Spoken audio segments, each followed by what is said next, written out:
Illuminated Bible Story Book for Young People by Elizabeth Morton. Printed in the U.S.A., copyright 1927, published by the John C. Winston Company, Chicago, Philadelphia, Toronto. Includes 20 colored illustrations. Today's reading is The Three Wise Men. Far away in the east, many miles from Judea, there lived some wise men who studied the stars. One night they saw in the sky a bright, beautiful star, one that they had never seen before. And God caused them to know that this star meant that a king of the Jews was born in Judea.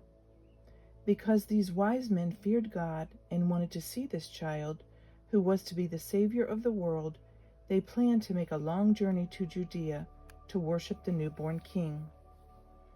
For a long time they traveled across the desert with their camels and their horses, and at last they came to the land of Judea, just about the time that Jesus was born in Bethlehem.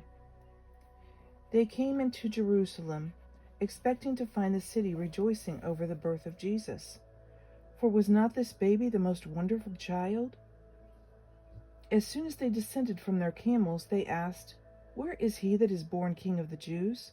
For we have seen his star in the east and are come to worship him." They supposed that everyone would know about the king, but no one that they asked had ever seen or heard of him. The wise men were disappointed, but they determined that they would not return home until they had seen him. So finally the news of their coming was sent to Herod the king.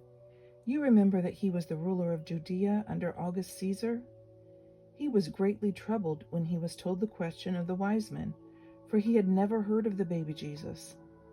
And now he was afraid that this newborn king would take away his throne. So Herod called all of his priests and scribes together and asked them about the Savior, whom they were expecting, and where he was supposed to be born. Then the priests told Herod that they found from the books that Jesus should be born in Bethlehem of Judea, for thus it is written by the prophet. Herod called the wise men to him and very courteously asked them when they had first seen the star. Then he urged them to go to Bethlehem and search for the young child, and when they found him, to return to Jerusalem so that he might go to worship him too. Now Herod did not really mean to worship the new king, but to kill him, as you shall hear later. The wise men started toward Bethlehem, and once outside the city gates, they saw the star moving slowly ahead of them, ever guiding them toward the king. As they went into Bethlehem, the star stood over the house in which Mary and Joseph and the babe were now living. And when the wise men entered and saw the baby with Mary his mother, they knew at once that this was the king, and they fell down and worshipped him. And they offered to him the gold and the precious gifts that they had brought from their far eastern home. It was too late that night for the wise men to return to Jerusalem, so they stayed in Bethlehem. As they slept, God warned them in a dream that they were not to go back to Herod, but were to go home another way. So early the next morning they departed for their own home, without telling Herod that they had found Jesus.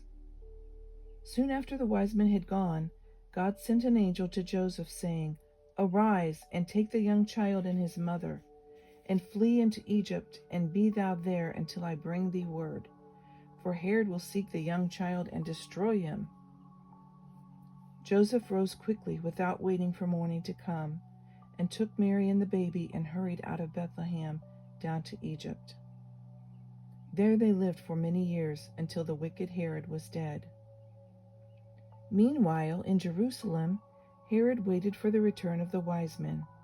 But days passed, and then King Herod found out that the wise men had gone back to their own country without bringing him word. Herod, when he saw that he was mocked of the wise men, was exceedingly angry, and in his wrath he gave a terrible command.